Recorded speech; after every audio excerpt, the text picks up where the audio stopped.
Bueno, muy buenas noches a todos. Dios los bendiga grandemente. En esta noche vamos a realizar el segundo tema del curso bíblico básico virtual.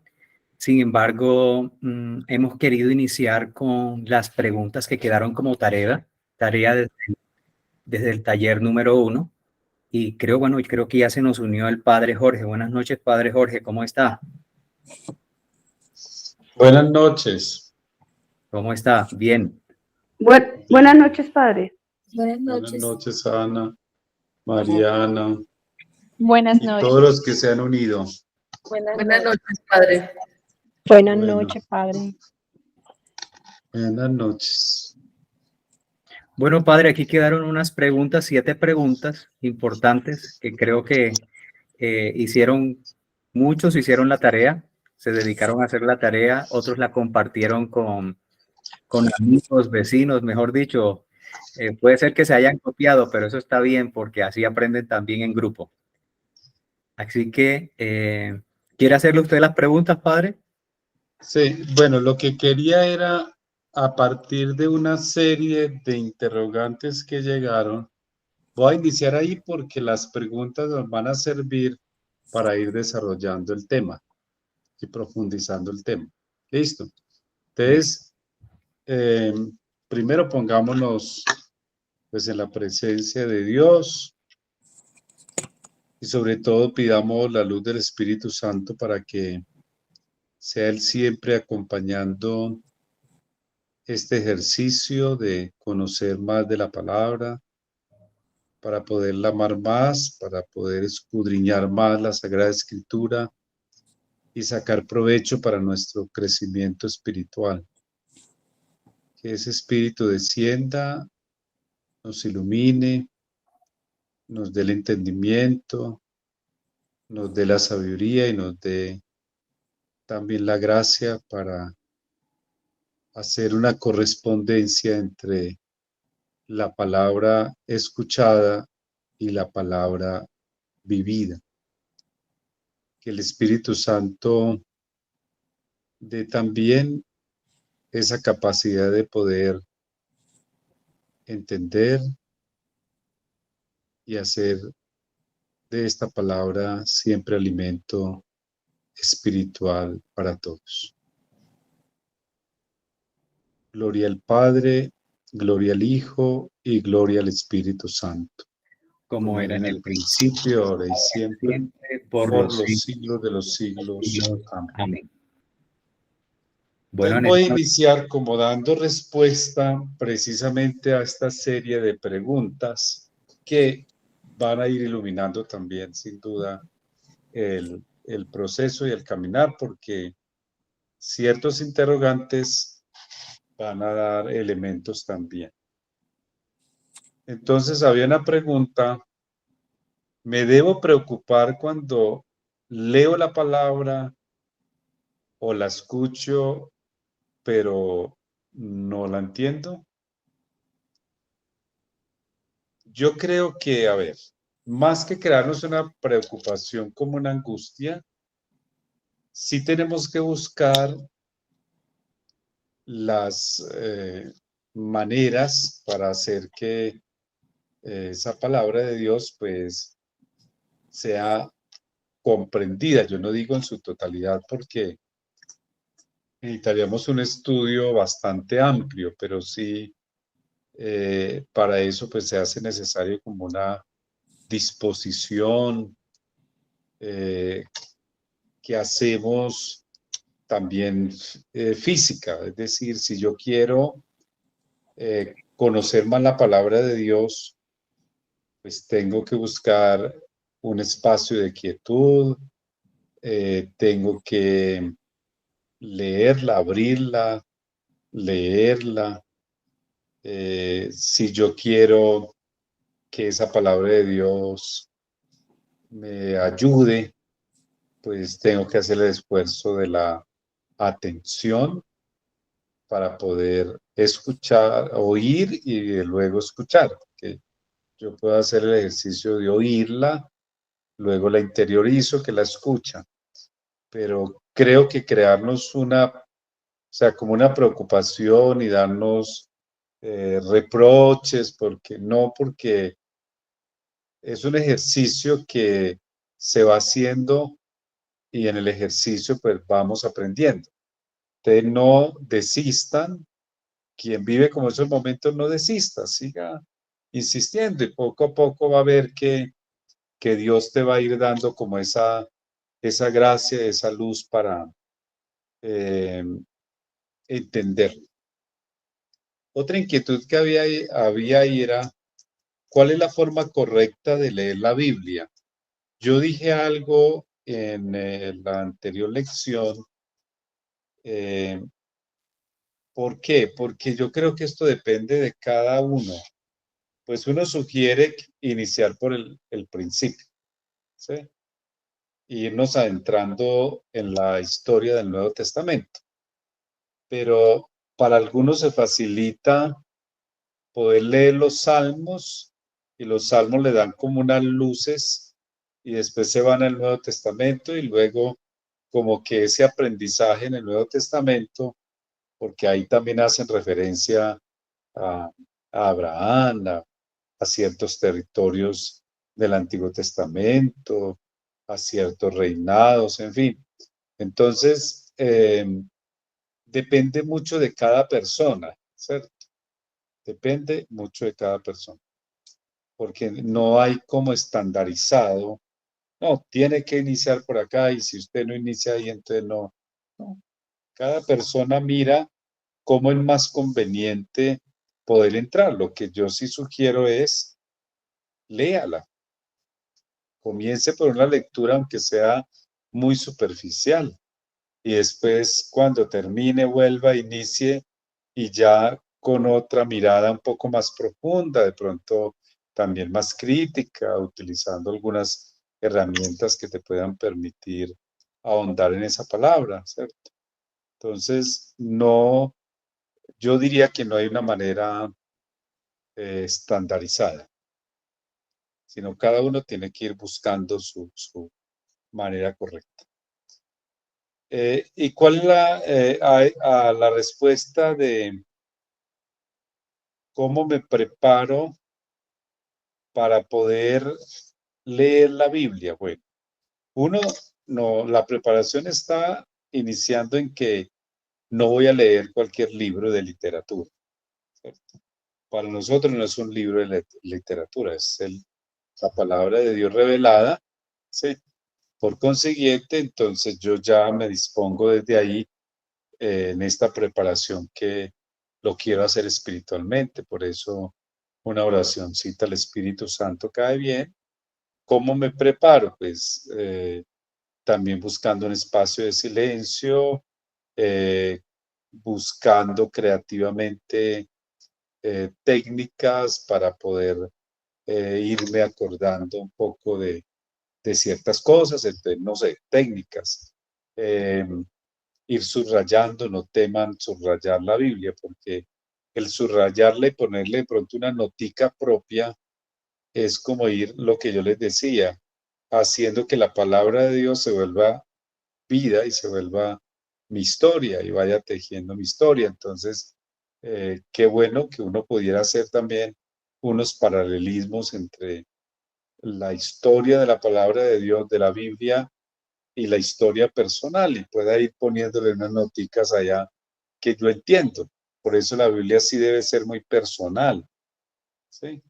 Porque yo la puedo subrayar, puedo poniéndole unas noticas, puedo ponerle también unas cinticas de colores en algunos pasajes que me llaman la atención y que después voy a releer. Entonces, sí tengo que abrirme y buscar lo que Dios quiere decirme allí. Por eso digo, no vayas simplemente a aprenderte una lección para dar un examen. Ve para conocer más a Dios, porque es la palabra de Dios. Entonces, métete como en esa perspectiva, ¿sí? Y entonces voy a dar como unas pautas para una lectura fecunda de la Biblia, aprovechando precisamente esas preguntas, ¿sí? ¿Cómo me preparo? ¿Cuál es la forma correcta? ¿Me debo preocupar? También una pregunta es ¿de qué manera me puede iluminar la palabra de Dios? Entonces voy a dar con estas pautas que espero les sirvan. Para que haya una lectura fecunda de la Biblia, estemos muy atentos en el contexto de la liturgia, que es lo que vivimos en la Eucaristía, porque precisamente cuando yo participo de las Eucaristías, hay una secuencia de lecturas. Y si hacen atención, los domingos, la primera lectura con el Evangelio, tienen un vínculo de conexión. Este domingo era, si el malvado se equivoca, háblale, repréndelo, si te hace caso, habrás ganado una persona para Dios, si no hace caso, él se condenará. Y el Evangelio hablaba de corrección fraterna. Hay casi siempre esa unidad. En la segunda lectura sí camina como por su cuenta. El Salmo a veces se enfatiza en el tema que se quiere subrayar ese domingo. Pero el contexto de la liturgia es importante, o sea, si quiero sacar de la palabra de Dios una lectura que me aproveche, les sugiero que compren esas ayuditas, ya sea el pan de vida, ya sea Minuto de Dios, y usted todos los días se lea el contexto de la liturgia, porque ahí nos van dando palabra de Dios desmenuzadita, ¿cierto? Entonces yo puedo ir entrando por ahí. Entonces, esa es la primera pauta. La segunda es que la Biblia hay que leerla en su unidad, apoyada en la historia de salvación. Es una historia que inicia desde la creación y que termina, digamos, escrita en el Apocalipsis, pero que continúa, porque la Biblia se continúa, diríamos, en la vida de cada ser humano y sigue tejiendo como nuestra historia. Entonces, en una unidad, no como algo separado, sino como algo bien unido, bien compacto. La Biblia como testimonio de la revelación, intervención verdadera de Dios. Si yo les decía, no lo miro como un libro sagrado, sino un libro de literatura, pues eso me va a dar datos históricos, eso me va a dar de pronto historias bonitas, pero no más. Pero si yo lo veo como revelación de Dios, entonces al leer la palabra de Dios yo voy a encontrar pautas para mi vida y eso me va a dar tranquilidad. Por eso hay unos salmos que son utilizados como para cada momento. Estoy en angustia, leo tal salmo, quiero agradecer, leo tal salmo, en fin. Entonces, lo tenemos que ver así como testimonio de la revelación, y la revelación es la intervención verdadera de Dios en la historia. La Biblia como camino de plenitud humana. Frente a la ideología totalitarista que lleva a la inhumanidad, la Biblia, en cambio, es un camino de plenitud humana, porque lo que busca es hacernos entender que Dios está preocupado por nosotros, los seres humanos, ¿sí? Y que nos puso en ese centro de esa historia y que se preocupa por caminar con nosotros en esa historia y quiere humanizar esa historia. La Biblia, desde la fe formulada en el credo, en la celebración de los sacramentos, en la vida según el Evangelio, entonces es una pauta para que sea fecunda, es mirarla desde ahí, desde la fe, porque precisamente también en todos esos momentos, en los sacramentos, en la lectura del Evangelio, en las Eucaristías, lo que estamos viendo es la transmisión de un camino de fe de un pueblo y la la fe, que es el alimento precisamente de nuestro camino. Entonces, en ese sentido, yo creo que sea necesario eso, hacer el ejercicio del contexto litúrgico, buscando una ayudita así de alguno de estos textos. Hoy viene, también tenemos las herramientas del celular, entonces, mientras vamos en el carro, mientras vamos en el bus, en el Transmilenio, con nuestros audífonos podemos escuchar la palabra de Dios de ese día, y eso lo que va a hacer es haciendo que después cuando yo vaya a leer, los textos me sean familiares y le voy a sacar mucho más provecho. Alguno preguntaba, ¿y si tengo alguna duda, qué tengo que hacer? Entonces me subrayo la duda, ¿sí? Busque y subraye en su Biblia su duda, en un cuadernito, yo no sé. Después, acuda a quien conozca de la palabra de Dios para que le ayude a disipar esa duda, ¿cierto? No se quede con la duda, porque uno sí tiene que contextualizar, tiene que mirar históricamente, tiene que mirar las costumbres de ese pueblo, ¿sí? Eso no puede ser tampoco cogido como literalmente, ¿sí? Entonces toca ser muy cuidadoso porque a veces algunos cogen literalmente la Biblia y no solo se hacen daño, sino que hacen daño a otros. Entonces, es necesario que nosotros busquemos que alguien nos pueda iluminar y nos pueda, en ese sentido, dar pautas. Y había una pregunta, ¿cómo identifico si una Biblia católica? ¿Sí? Entonces, una Biblia católica, yo voy a las primeras páginas. Generalmente en las primeras páginas van a encontrar, espera, yo me busco acá, una paginita, en este caso, en esta Biblia que se llama Nuestra Sagrada Biblia, Misión Continental, que son traducciones estas de San Pablo, ¿sí? Debería haber un imprimatur. Imprimatur es una firmita o un sello de un obispo. En este caso, no trae el sello, pero dice que tiene la aprobación de la Conferencia Episcopal Española, de la Conferencia Episcopal Ecuatoriana y de la Conferencia Episcopal Colombiana.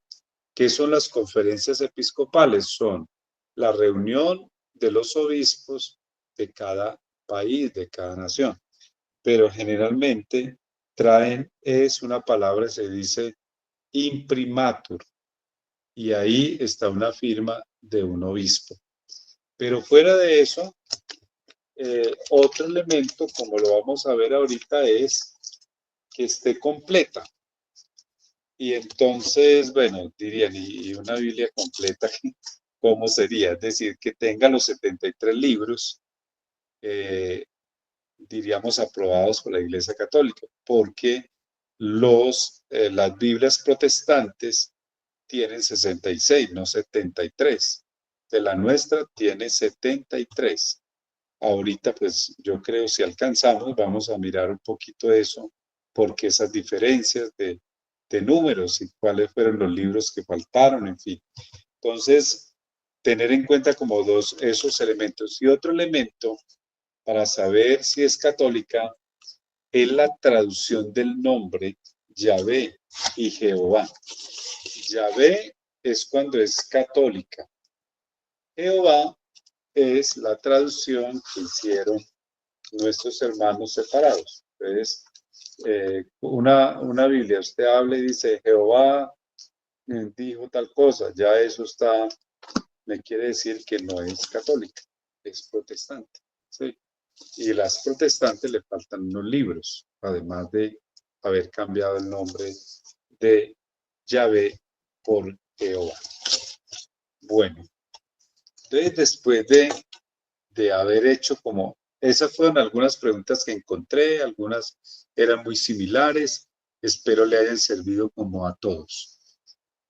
Entonces, en este segundo tema es cómo está organizada la Biblia, ¿sí? Entonces, lo primero que podemos hacer, esto lo estoy diciendo como motivación, cuando uno le llega un libro, ¿sí? Uno llega a un libro cualquiera, o por lo menos me pasa a mí, pero espero también a ustedes, yo lo primero que miro es el título, ¿cierto? El título, si me parece sugestivo, en fin.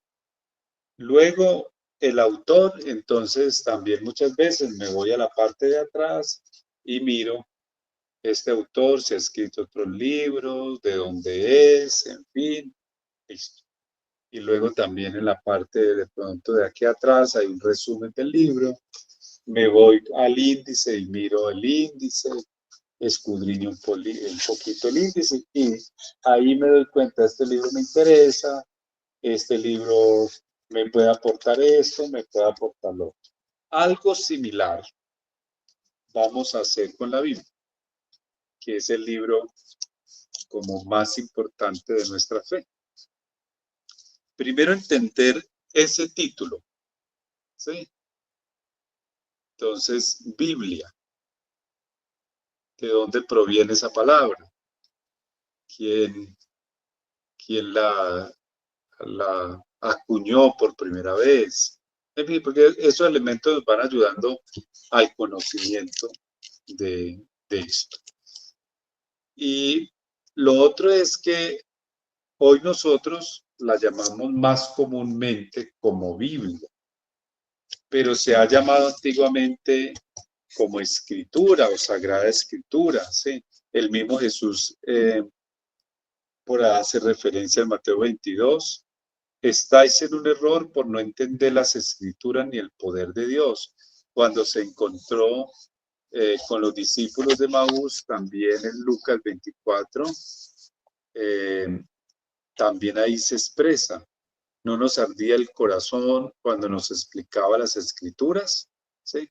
Entonces también se ha conocido así, como Biblia, Sagrada Escritura, libro santo, libro sagrado, sagradas letras, palabra de Dios, todo, diríamos, es válido. Es válido, pero sí nos hemos quedado más con el término Biblia, cuya expresión se remonta, diríamos, al libro segundo de los Macabeos.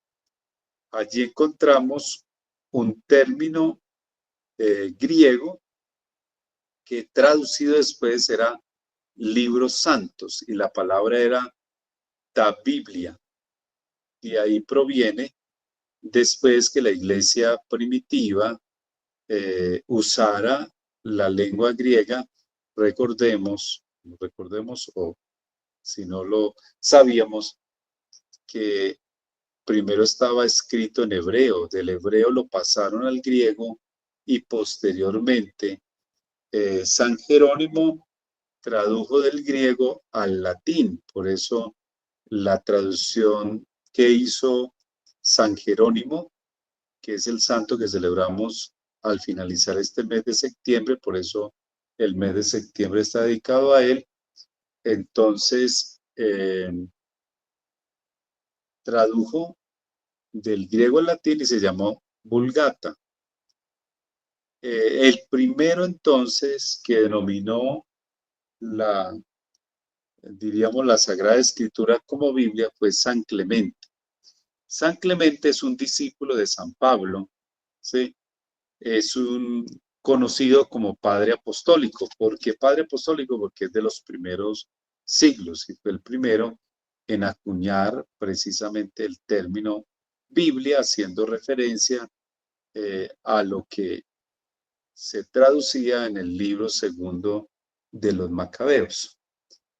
Hay algunos que sostienen que la palabra Biblia tenga su origen en la antigua ciudad fenicia de Biblos, situada en la costa mediterránea entre Trípoli y Beirut. allí posiblemente sí, se haya tomado, algunos dicen que se haya tomado allí Fenicia Biblios, porque esta ciudad, diríamos, era un importante centro comercial y religioso, rico en madera, cobre y papiro, y recordemos que primero se escribió fue en unos papiros y varios textos eran así. Esta recopilación después, así como la tenemos nosotros, es posterior. Diríamos que viene ya más tardíamente. El término Biblia viene de esa palabra griega, y luego esa Biblia es, podríamos decir, una biblioteca, ¿sí? ¿Por qué? Porque es como una serie de libros, ¿sí? Una serie de libros que fueron recopilados, y tendríamos aquí una biblioteca sagrada, unos libros sagrados que se fueron, diríamos, aprobando.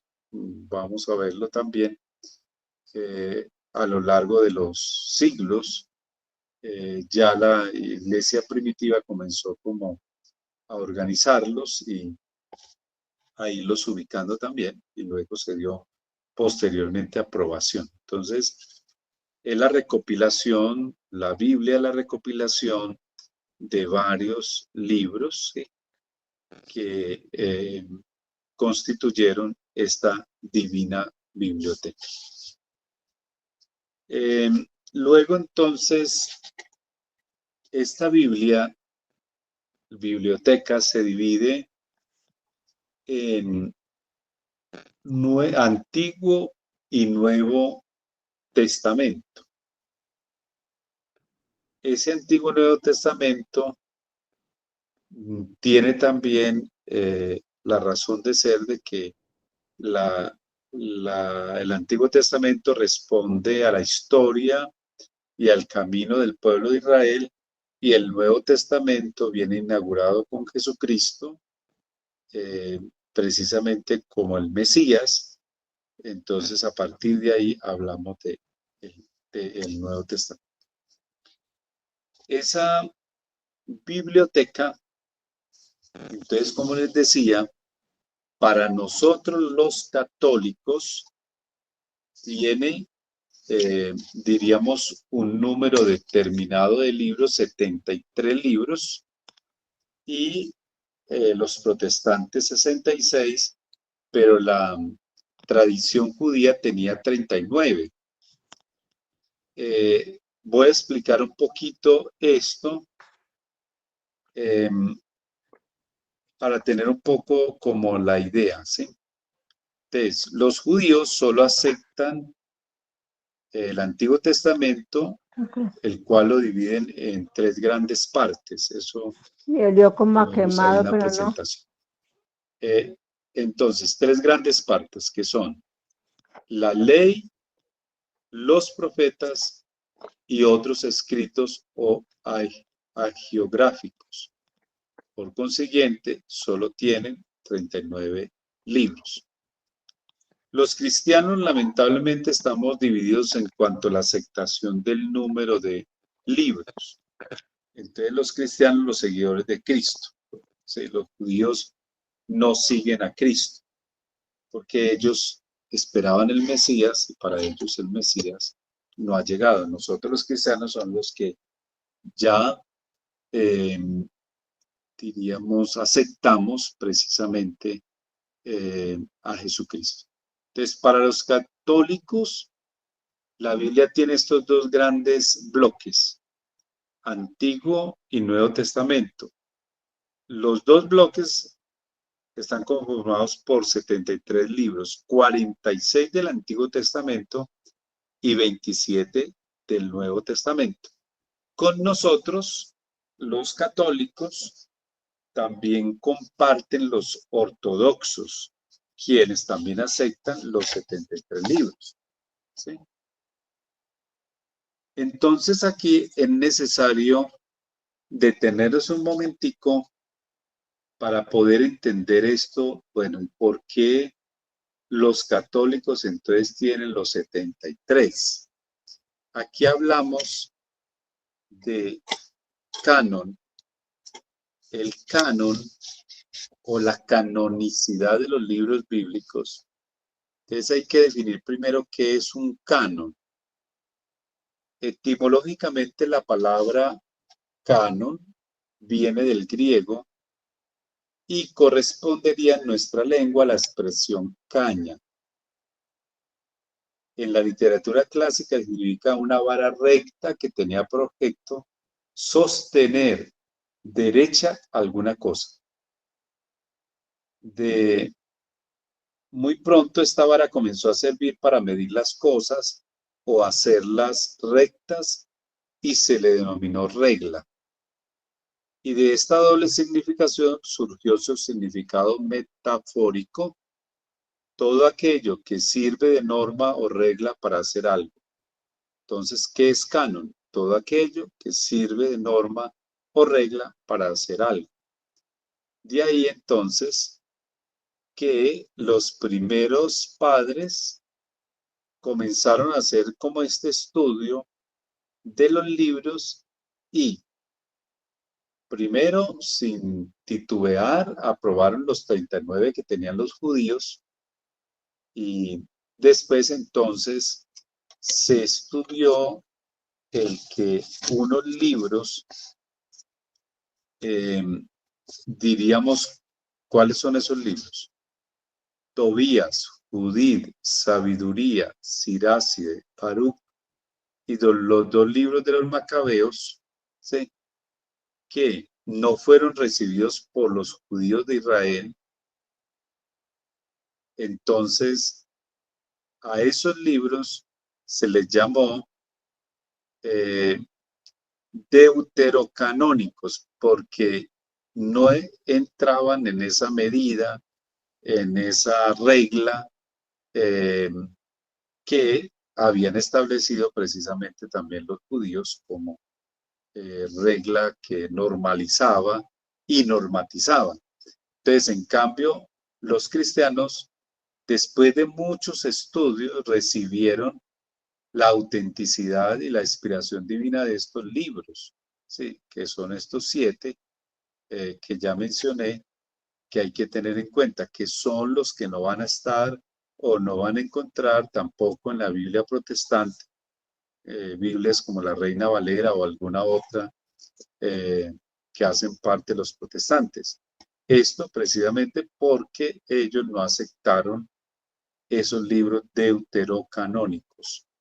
Los protocanónicos son los aceptados por judíos, por cristianos y por protestantes, ¿sí? Protocanónicos. Y los deuterocanónicos solo los aceptan los cristianos católicos y los ortodoxos. Esto lo hicieron pues a partir, obvio que son reflexiones que no son de un momento a otro, sino ya en el concilio de Hipona, en el año 383, se admitió como inspirados no solo los protocanónicos, sino los deuterocanónicos. Lista que posteriormente también en otro concilio, en el 1546, en el concilio de Trento, fue confirmada. Entonces, para algunos, ¿qué son los concilios? Son las reuniones que hace la Iglesia en un determinado tiempo. El último concilio vigente para nosotros es el Vaticano II.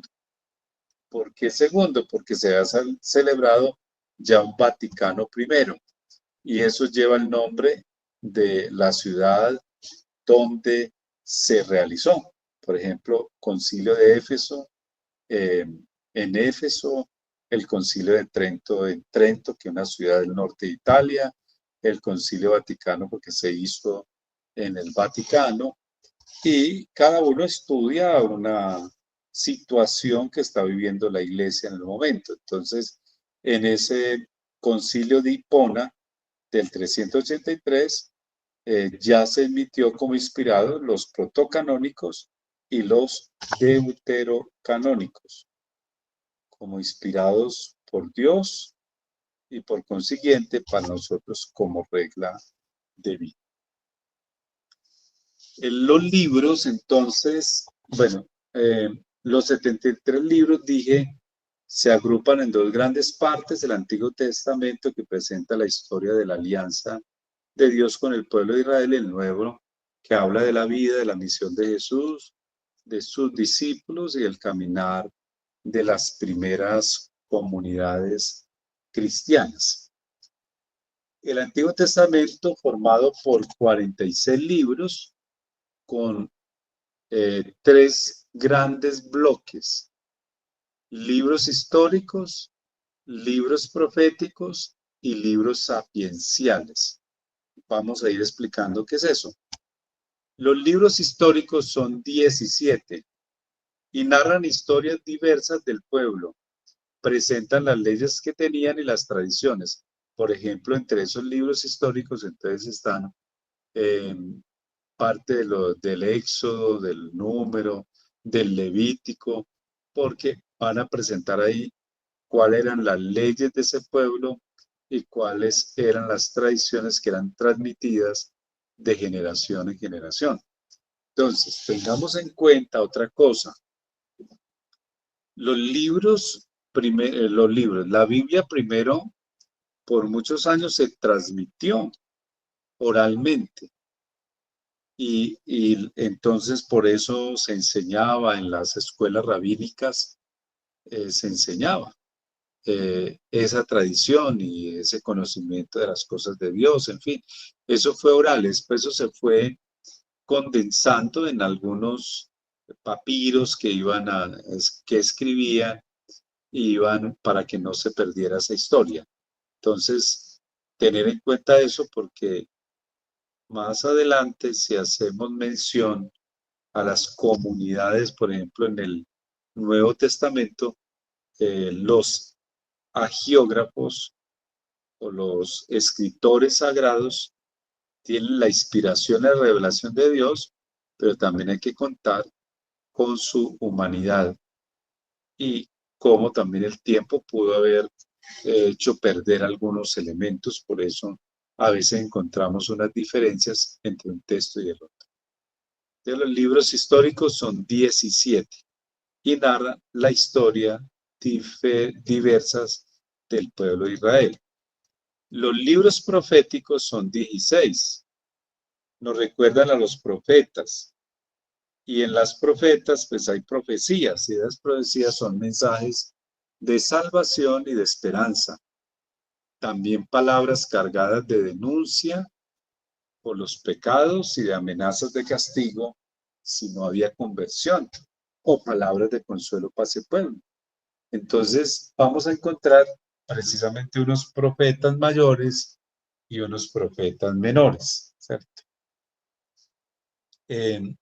Y el mensaje de los profetas, por ejemplo, es eso: es denunciar unas situaciones, ¿sí?, que se veían mal en el pueblo, que estaban perdiendo como la ruta, el camino. Entonces Dios hacía suscitar alguno y le encargaba: tiene que ir al pueblo y tiene que decirle esto y esto y esto y esto. Y entonces en eso también era como, y Dios le manda a decir, y si no se convierten, entonces van a tener este castigo.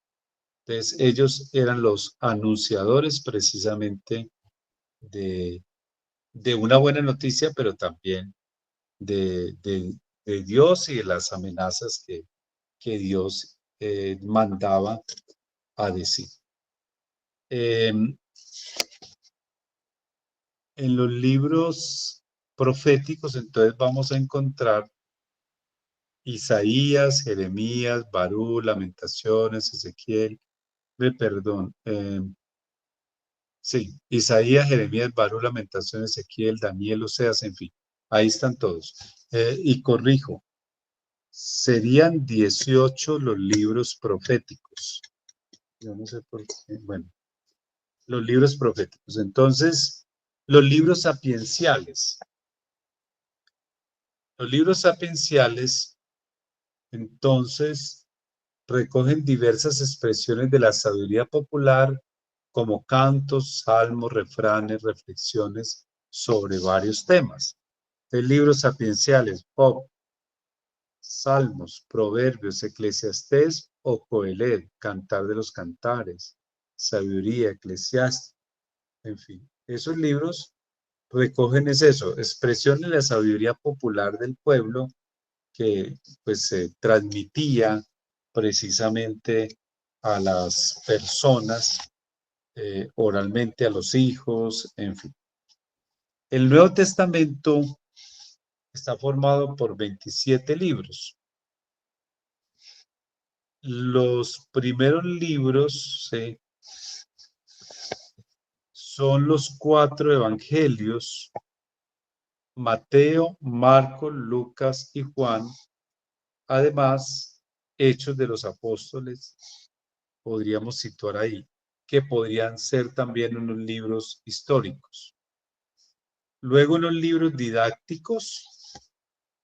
Pertenecen a esos libros didácticos las cartas, las epístolas de San Pablo,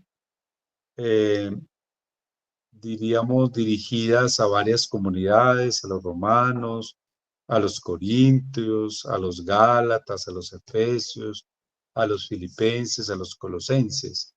Esos eran habitantes de esas ciudades que él fue constituyendo y convirtiendo al cristianismo, después siguió como acompañando. Después hay unas cartas como católicas, ¿sí? Entonces, la de Santiago 1 y 2, la de Pedro 1, 2 y la tercera de Juan, y una carta de Judas. Para terminar el Nuevo Testamento con los libros proféticos, que el libro profético sería uno solo, y es el Apocalipsis, ¿sí? Ese serían los, diríamos, como la distribución. Pero nosotros nos encontramos además en la Biblia, fuera de estos 2 grandes bloques y de estos libros, que los textos están divididos en capítulos y estos a su vez en versículos. Entonces el capítulo ustedes lo encuentran en la Biblia en numeral grande, ¿sí? Y luego unos numeritos más pequeñitos que se llaman versículos, ¿sí? Hay unos, diríamos como que el Antiguo Testamento tiene unos versículos mucho más largos y el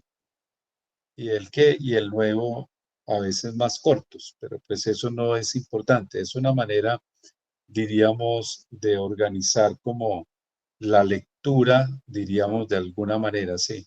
La división en capítulos y versículos facilita enormemente la búsqueda de los textos que se desean encontrar o citar, ¿sí? Pero no es, diríamos que estaba pues organizado así al inicio.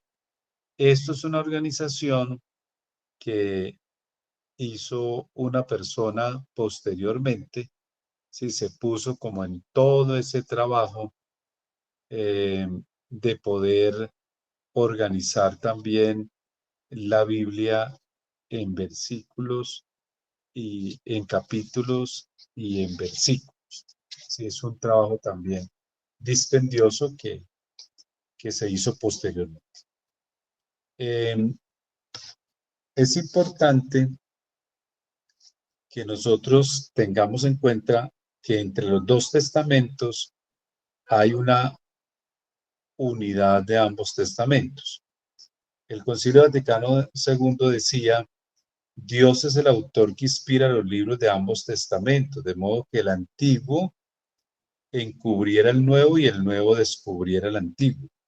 Pues aunque Cristo estableció con su sangre la nueva alianza, los libros del Antiguo Testamento incorporados a la predicación evangélica alcanzan y muestran su plenitud de sentido en el Nuevo Testamento.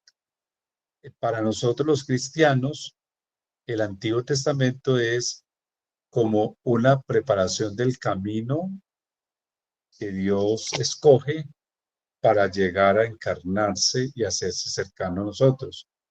Es para nosotros importante porque hay una unicidad en ellos, pero el cristiano entiende que el uno fue preparación y que la plenitud llegó en Jesucristo. En ese momento, entonces, el Nuevo Testamento es como la plenitud precisamente de ese camino, de esa historia de salvación. También es necesario, entonces, capítulo número grande, versículos números pequeñitos. Hay además también unas abreviaturas. Yo aquí solo voy a mencionar porque ustedes cuando van a la Biblia van a encontrar, diríamos, un índice con los textos, ¿sí?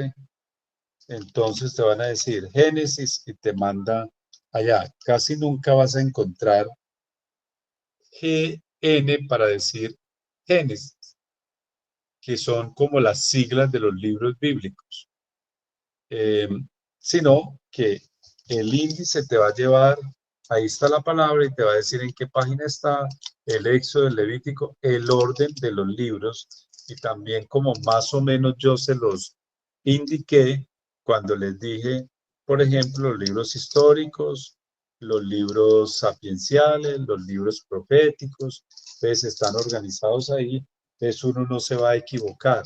Simplemente, si uno se vuelve diestro en la palabra de Dios, pues no tiene que ir al índice porque sabe que no va a buscar el Génesis al final de la Biblia, porque al final de la Biblia está el Apocalipsis, sino que lo va a buscar al inicio de la Biblia porque el Génesis es el primer libro de la Biblia. Pero eso es lo que yo voy aprendiendo, sí, en la medida que me vuelvo experto en el conocimiento de la Biblia. Entonces, de ahí la invitación a que pues leamos más, a que la cojamos más con mano para que pues esto nos permita poderla conocer más y digerirla más. Seguimos ahí en la presentación entonces, en el Nuevo Testamento vamos a encontrar los 4 evangelios: Mateo, Marcos, Lucas y Juan. Nos van a hablar de la vida, la misión, la muerte y la resurrección de Jesús. Cada uno de pronto se especializa en alguna cosa que uno va como descubriendo que nos quieren de pronto ellos mostrar en esa narración, porque algunas son más amplias, algunos de ellos fueron como más concretos, hay unos que le pusieron atención a algo y otros de pronto no le pusieron tanto atención a un tema, ¿cierto? Determinado. Entonces, ¿qué vamos a encontrar? Por ejemplo, que un Lucas nos hable mucho de la misericordia de Dios y nos presente un montón de parábolas que hablan de la misericordia de Dios, o que un Juan nos hable mucho del amor, ¿sí? Entonces, porque es lo que él descubrió de su experiencia, desde su encuentro precisamente con Jesús, él descubrió eso, entonces lo transmitió a su comunidad como con mayor fuerza. Entonces, cada uno de ellos pues va haciendo como una precisación de algunas narraciones. Hechos de los Apóstoles, se trata de un solo libro que cuenta las experiencias de las primeras comunidades cristianas y de la expansión del cristianismo. Ahí vamos a encontrar eso. Cuando quieran como conocer cómo inició nuestra iglesia para amarla más, váyase a los Hechos de los Apóstoles y va a encontrar toda esa narración de cómo se fue constituyendo, cómo se fue fortaleciendo, cómo salió de los confines de Israel y cómo se fue metiendo precisamente en realidades más paganas para llevar el Evangelio. Luego las cartas paulinas son las cartas que San Pablo dirige a las comunidades que él fue fundando para animarlos, para motivarlos, a veces también para regañarlos, porque a veces también Pablo a través de esas cartas los regañó fuertemente. Había comunidades un poco más duras de servir, digamos así. Entonces, Pablo se expresó más duramente a través de esas cartas, que son cartas porque comienzan así, querido hijo, amados hijos, son narraciones desde como un género epistolar. También eso, pues en la Biblia, después de pronto vamos a llegar a hablar de los géneros de la Biblia para descubrir como esas diferencias que a veces se encuentran. Luego de las cartas de Pablo hay unas cartas católicas que están escritas para animar y aconsejar a toda la comunidad cristiana, y entonces las utilizó Pedro, Juan, Santiago y Judas. Diríamos, emplearon también estas para otras comunidades que ellos también fueron animando a través de su proceso evangelizador. El Apocalipsis, que es lo que cierra la Biblia, se trata de un solo libro y que busca fortalecer la esperanza del pueblo. Es un libro complicadito de leer porque tenemos que tener en cuenta toda una simbología y un momento histórico que está viviendo la comunidad cristiana. Entonces, Juan, que se le atribuye ese libro para hablarle a la comunidad cristiana y para protegerla de alguna manera, entonces utiliza mucha simbología, muchas expresiones que precisamente entendía la comunidad, pero no entendían los que no eran cristianos. Entonces hay, diríamos, unas expresiones como un poquito complicadas ahí que a simple vista uno a veces no entiende, sino que hay que profundizar un poquito más. Bueno, quisiera también dejar un espacecito para que alguno que quiera decir alguna cosa, como estuvieron muy juiciosos y estuvieron estudiando las preguntas, pues pueda compartir, pueda enriquecer este momento, o sea, alguna duda, la podemos expresar también, a ver cómo podemos clarificar alguna cosa. Entonces vamos a dar como ese espacio. Yo no sé si se llama ¿quién? Hernando Alexander. Buenas noches, padre. Buenas noches, ¿cómo va? Muy bien, sí, señor. Es que resulta que la investigación que se estaba haciendo sobre en cuánto tiempo se escribió la Biblia o se escribieron los textos, en algunos hablaba de 1500 años, en otros hablaba de 1000 años, ¿sí? Que era Sí. como la recopilación de todos esos libros. Entonces quería preguntarle, ¿es más cercano a 1000 años, 1500 años? ¿Cómo sería ese tiempo? Mire, diríamos que es un cálculo que no es muy preciso, por lo que la tradición oral duró muchos siglos. Y entonces se vinieron a escribir el nuevo, por ejemplo, hay libros del Nuevo Testamento que duraron, no sé, 80 años para salir pues después, porque se transmitieron fue oralmente. No los escribieron directamente, por ejemplo, San Juan pudo haber sido que el que más escribió, pero los otros lo transmitieron a sus comunidades lucanas, a la comunidad de Mateo, la comunidad de Marcos.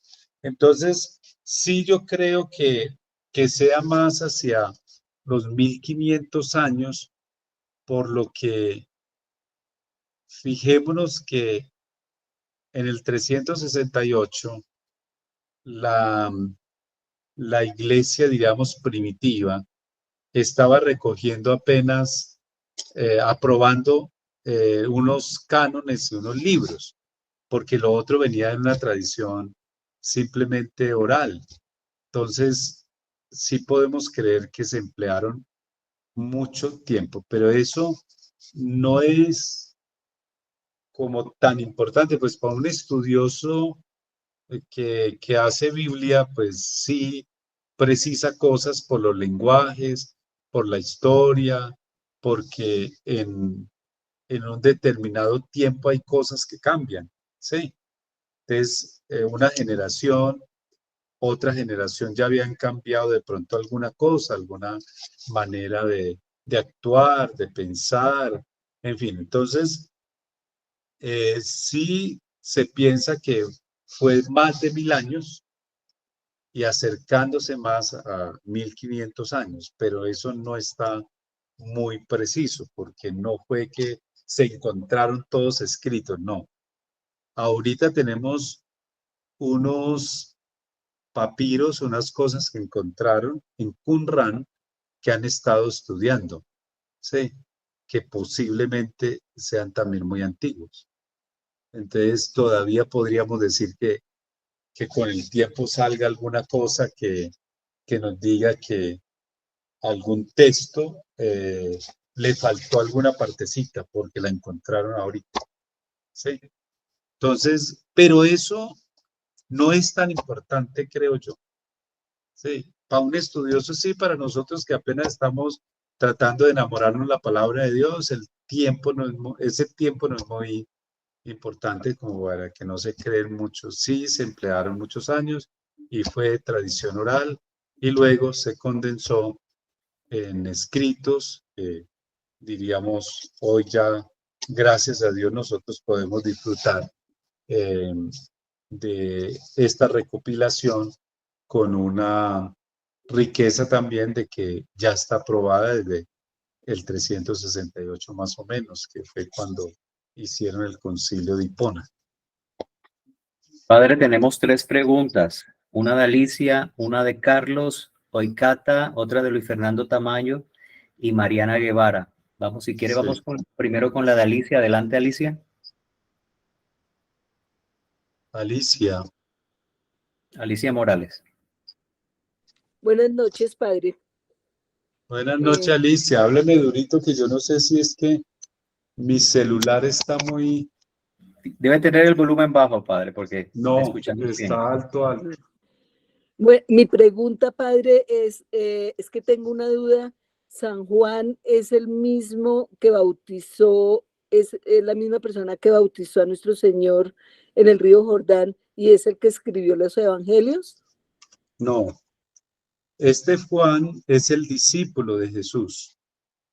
Juan Bautista es el precursor, el que bautiza a Jesús, pero el que escribe es Juan, el evangelista, el apóstol, el que fue escogido por Jesús, que era hermano de Santiago. Bueno, Es mil del grupo de gracias. los apóstoles, no es Juan Bautista. Por eso el otro se le llama Juan Bautista para distinguirlo de Juan Evangelista. Gracias, padre. Sí. Bueno, tenemos una pregunta por parte de Carlos Oicata. Adelante, Carlos. Padre, buenas noches. Padre, Buenas una noches, pregunta, Carlos. ¿por qué los libros del Antiguo Testamento se llaman libros apócrifos? No, no es que todos se llamen así. Hay unos libros, diríamos que llamamos apócrifos, que no fueron, no entraron en el canon, es decir, no pasaron,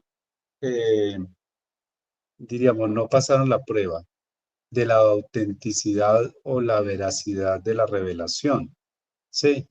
Entonces, esos libros quedaron como ahí, como que lo escribió alguien, pero hay muchas cositas que los estudiosos, los padres de la iglesia, consideraron que no era tanto de la revelación divina, sino que eran más como de tradiciones que se habían hecho a lo largo de los pueblos, ¿cierto? Como lo que nosotros hoy llamamos religiosidad popular, ¿sí? Entonces, la religiosidad popular, hay cosas que no están dentro de la liturgia, pero que hacen parte como de la tradición o de las costumbres de un pueblo determinado. Entonces, no entraron en el canon de la iglesia, los apócrifos. ¿Sí? Gracias, padre. Listo. Bueno, tenemos también una pregunta de Luis Fernando Tamayo. Adelante, Luis Fernando. Padre, buenas noches a todos los intervinientes. Buenas noches. Una preguntita, padre. Yo soy nuevo en el tema del estudio de la Biblia y pues me ha gustado mucho el curso porque la estoy conociendo su estructura.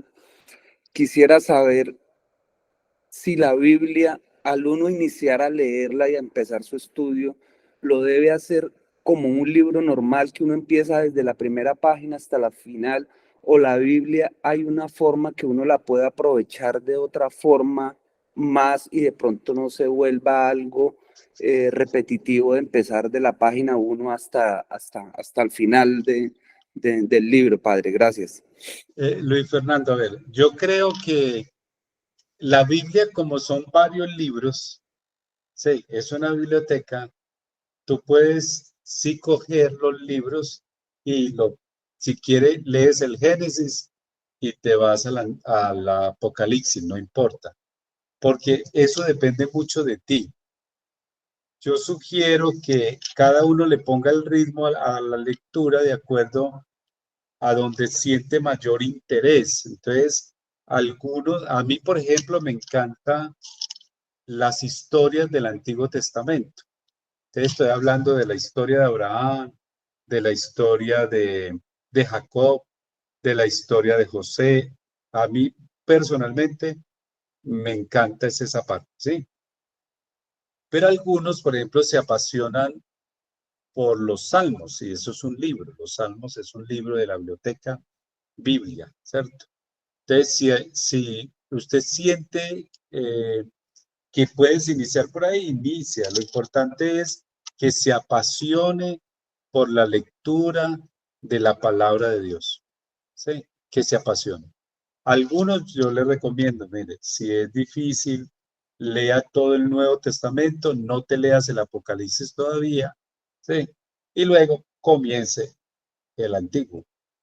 Pero si uno quiere conocer esta historia así como se fue dando, lo ideal sería iniciar por el Génesis, ¿cierto? Que es el primer libro y nos va a comenzar que Dios creó, que después llamó a ese pueblo, cómo lo fue conduciendo en el desierto, cómo mandó profetas para que anunciaran la venida de Jesucristo. Entonces, diríamos que eso depende mucho de cada uno. Donde usted sienta que te llama mayor la atención, pero lo importante es enamorarse, o sea, buscarle el interés y la gana. Dígame, ¿algún otro? Creo que no tenemos más preguntas. ¿Alguien tiene alguna otra pregunta? No sé.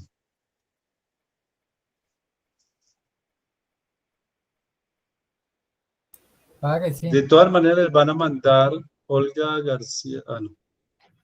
Les van a mandar unas preguntitas, como 2 preguntitas, también como para esta semana. La idea es que pues sigamos ahí, y estoy pensando que la última clase hiciéramos como un ejercicio más de exégesis, buscando un texto para aprender un poco a hacer la lección divina, porque me interesa que ese sea un ejercicio que ustedes puedan aprender como muy concreto, que les pueda ayudar a gustar más la palabra de Dios. De pronto esa última clase la había planteado de otra manera, la vamos a pensar un poco de cómo hacer la lección divina y cómo podemos hacer un ejercicio de lección divina. Lisset levantó la mano. Lisset, Adelante, Lisset. Buenas noches, padre. Buenas noches a todos. buenas Padre, noches. mire, en lo poco que sé de la Biblia, como la pregunta que había hecho el compañero anterior de cómo empezar a leer la Biblia, esa es una curiosidad que yo tuve. Y la experiencia la comencé a tener a medida que yo me fui integrando a unas comunidades y uno se va apasionando de acuerdo a las lecturas de los evangelistas que estuvieron ahí. A mí también me gusta mucho la parte del Antiguo Testamento y leyendo en lo que yo sé del Antiguo Testamento, yo me pregunto algo, Padre. ¿Por qué Dios, cuando creó al hombre, cierto? ¿Por qué empezó, no sé, una pregunta, y viendo con lo que sucede en el Antiguo Testamento, en el Nuevo Testamento, empezó primero cuando Adán y Eva, que fueron los primeros seres humanos que existieron, comenzaron con el pecado, ¿cierto? Que fue el no tocar el árbol que él quiso que no tocara, y nacimiento de Caín, de Abel, de la muerte. Porque hubo en ese entonces que el hombre tuviera, sí, para crear nueva familia, muchas esposas, y después el cambiar cuando vino Jesús, ese pensamiento que él tenía? O sea, tengo esa confusión ahí, padre, no sé. No sé si me Bueno, hice explicar. bueno, va a tratar de explicarte, porque no es fácil, porque no sé por qué Dios, bueno, él sí lo dijo para en el Nuevo Testamento.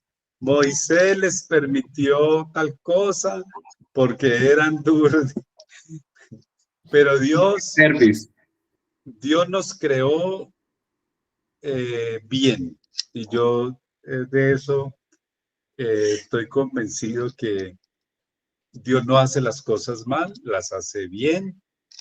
Mire todo el orden. El Génesis nos da un orden, sí, el primer día, el segundo día, como para hablar que Dios es orden, ¿cierto? Y cómo Dios crea algo maravilloso y estupendo, porque pues nosotros eso está organizado así como en 7 días, sí, pero diríamos no es que necesariamente fueron 7 días, ojo, sí, ¿por qué? Porque el 7 es un número perfecto en la Biblia, eso también hay que entenderlo, porque los números en la Biblia, sí, eso tiene una significación. Está hablando de la perfección de Dios, el número 7. Pero eso pudo haberse hecho en varios siglos, ¿cierto? En varios tiempos. Entonces, Dios crea algo perfecto, bueno, en orden, todo eso.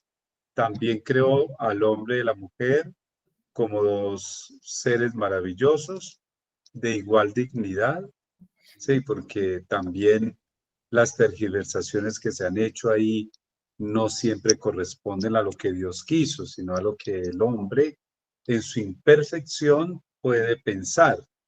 Entonces, diríamos que los crea hombre y mujer, dice, los puso al centro de la creación, les dio todo, les mostró todo, eso es de ustedes, administren, les dio libertad, en fin, pero sí les pidió como obediencia. Yo creo que era para probar al hombre si era capaz de obedecer a Dios, y el hombre por orgullo se pone a hacer experiencias, y es donde entra el mal, que ya no es porque Dios lo crea, es porque nosotros los seres humanos permitimos que entrara el mal. Y de ahí se comienza de pronto como un desorden, ¿sí?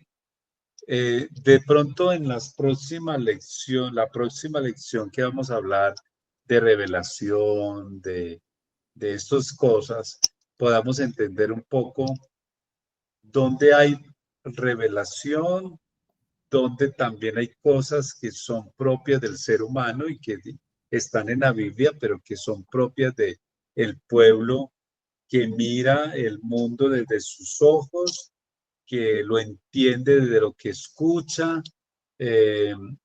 Para decir un poco, para ellos el mundo que era lo que los ojos alcanzaban a ver, porque no habían las cosas que nosotros hoy tenemos, o sea, aviones para movernos, medios de comunicación como estos que nos conectan e interconectan ahí mismo. Era lo que la mirada alcanzara, hasta allá llegaba el mundo, y ese era tu mundo, y ese era donde construías tu historia, en fin, que parecía infinito, pero que no lo era. Pero entonces sí es necesario que nosotros sí entendamos que Dios se valió de hombres para poder llegar aquí. Y fue como una larga preparación muy humana, muy de paciencia de Dios. Yo siempre digo, pero Dios, ¿para qué esperó tantos siglos para poderse manifestar en el Nuevo Testamento? Porque esperó mucho. Es la paciencia de Dios que va asumiendo la historia del hombre, y eso nos lo reflejan las genealogías cuando leemos la genealogía de Jesús. Pasaron tantas generaciones, 14 generaciones, 14 generaciones, 14 generaciones, después llegó el Mesías, ¿sí? Entonces Dios como que espera, y ciertas cosas yo diría que son más como del momento cultural también que se vive y del contexto del pueblo que vive esa experiencia. Entonces el pueblo judío tiene unas maneras culturales, una manera de pensar, una manera de actuar que está ahí porque ese fue el pueblo que Dios rescató de Egipto, acompañó y en el cual quiso ensamblarse, digámoslo de alguna manera, porque la genealogía dice que es de la estirpe de David, porque esa era la promesa. Entonces hay cosas que las entendemos solo cuando comenzamos a estudiar también esa cultura, esas perspectivas, y entonces ya sabemos distinguir qué es lo de Dios y qué es lo nuestro. ¿Dónde está lo nuestro y dónde está lo de Dios? Entonces ahí vamos a mirar un poquito también en la próxima clase todo ese, por lo menos el tema de la revelación y cómo distinguimos eso también en la Biblia. Sí, porque en la Biblia también hay unos textos que son ipsissima verbum Dei, es decir, propias palabras de Dios, y otras donde es el hombre que ha colocado su nota. Entonces, pero esos son estudios ya mucho más profundos que pues necesitarían mucho tiempo, dedicarnos a estudiar como eso para distinguir también todas esas tradiciones que hay en la misma Biblia. Hay la tradición Q, la tradición sacerdotal, la tradición yavista, la tradición sapiencial, bueno, que son diríamos, unos elementos que constituyen los textos, que nosotros así a simple vista pues no nos damos cuenta, sino que lo hacemos a través ya de un estudio bíblico mucho más profundo. Eso va a requerir mucho tiempo pues esto no nos va a permitir. Aquí solo nos va a dar unas pinceladitas para enamorarnos en la lectura. Padre, Y en yo la quiero decirles profundización. que muchos estuvieron muy atentos. Yo creo que más o menos de 107 inscritos, unos 70 respondieron el cuestionario que se les puso. Pero Sí. antes de cerrar, hay una pregunta que de pronto quisiera hacerle, porque en esta semana algunos preguntaron y he tenido también confrontaciones en los lugares donde he ido, y es que Jesús nos dice que Él no vino a cambiar la ley y los profetas. Entonces, sería bueno aclarar al grupo, entonces, ¿qué se cambió? ¿Qué fue lo que se reemplazó? Él dice, yo vine a dar plenitud, porque diríamos que la ley ya estaba dada, son los mandamientos. Sí, ¿la ley cuál es? La ley del amor. ¿Qué es lo que viene él? A dar plenitud, es decir, mire, la ley es al servicio del hombre No al contrario, el hombre no puede estar al servicio de la ley, porque la ley lo que hace es subyugarlo. Entonces, ¿qué hace eso? Comienza a liberar ese concepto, porque el Antiguo Testamento era así, y él viene a darle la plenitud. ¿Y la plenitud cuál es? El amor. ¿Y el amor quién es? Una persona. Es él, Dios que se encarna. Entonces, nosotros vamos entendiendo precisamente que esa fue como el compromiso. Se preparó un camino para llegar y dar plenitud a las cosas, pero espero que también en la otra clase nos dé un poquito para mirar eso, teniendo en cuenta el término que le decía, donde la revelación de Dios, cómo Él fue, preparó el camino, cómo se fue dando. Entonces, espero que allá podamos, pero la plenitud es la que viene a dar Él, porque no vino a cambiar la ley de los mandamientos. Ahí siguen latentes, Él dijo, pero el más importante, amar a Dios y amar al prójimo como a ti mismo. Ya Y a ahorita sí, partir porque de ya ahí tiene un usted no puntual que va a roba. rechazar ya el mundial, entonces ya tiene que pasar sí o sí. Aló. John, ¿tienes alguna pregunta? Sí, Ah, bueno. John levantó la mano, creo. John Alexander. Adelante, adelante, John. John.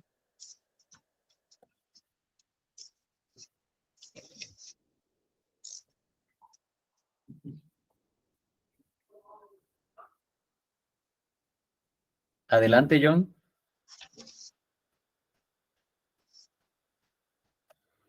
A ver.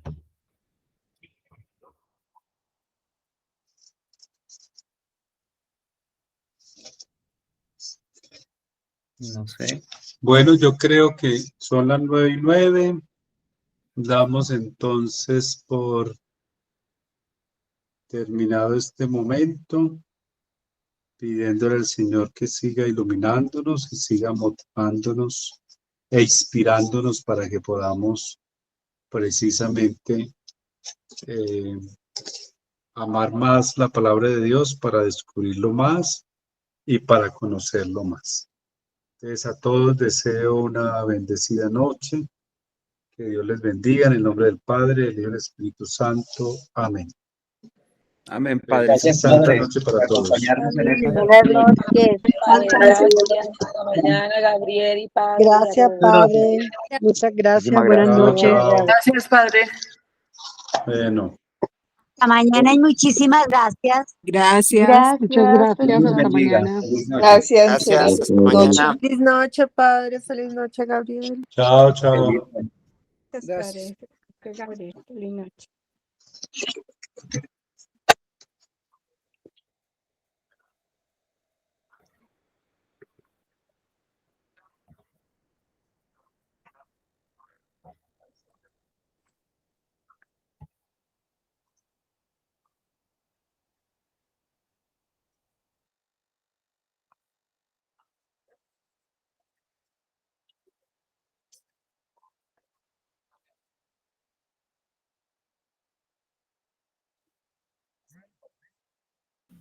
Diego, si tienes algunas preguntas que dejarnos, pues Gracias. las podemos recopilar y hacérselas llegar al Padre para que las vaya respondiendo.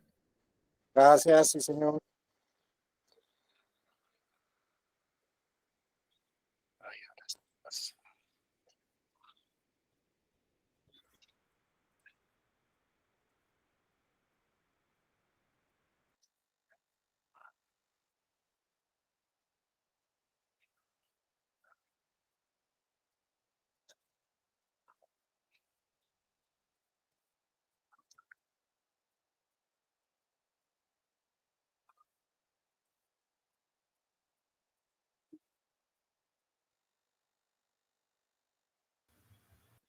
Feliz noche, Gloria. Bendiciones para ti y todos los tuyos.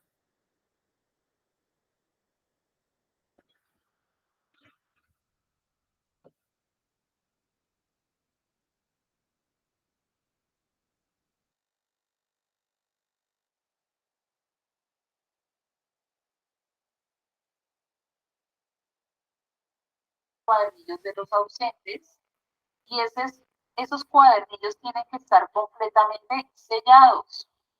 Gabriel, todavía nos queda Claudia, Diego y Tatiana en sala. Bueno, así es. Están muy comprometidos con el trabajo. Sí, feliz noche, María T. No, muchas gracias, Gabriel, a ti. Bendiciones, qué rico estas clases. Sí, no, muy buenas. El Sí, Señor los bendiga y los guarde. amén.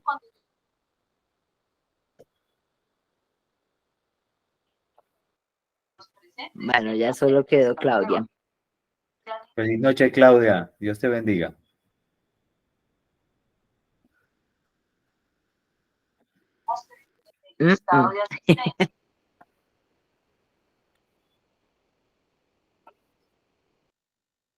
Ya, ahora sí. Bendiciones, nos vemos. Bueno, feliz noche, María T.